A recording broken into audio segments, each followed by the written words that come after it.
Rwanda is getting ready to greet the first migrants transferred from the United Kingdom as their flight should arrive tomorrow Tuesday, the 14th of April 2022. The asylum seekers will be hosted by the Hope Hostel in Kigali. Given the tension surrounding the criticized deportation, Kigali says London will provide up to 144 million euros for the plan and insists migrants will be quickly integrated into communities across the country.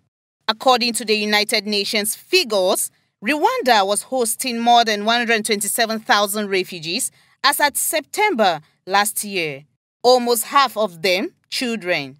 The majority were Congolese, followed by Burundians. Since it was signed last April, the plan had been widely slammed by human rights groups, but also by politicians of all parties from both countries.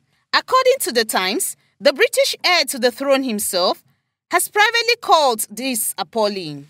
Some human rights groups attempt to prevent the first plane from leaving by taking the matter to court and failed on Friday, June 10th. However, the Court of Appeal is set to decide later whether to allow the Home Office flight to depart tomorrow Tuesday.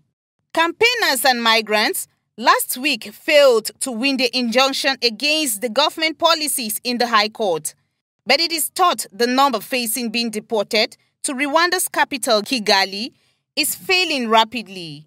The appeal to the Home Office policy has been brought by Public and Commercial Service Union along with charities like Detention Action.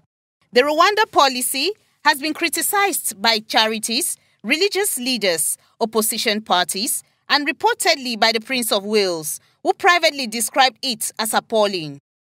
At the High Court last Friday, Mr. Justice Swift said there was a material public interest in the home security being able to carry out her policy. He said he did not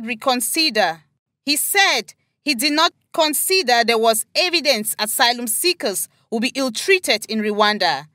There will be full judicial review where the High Court will hear a challenge to the government's plan before the end of July 2022.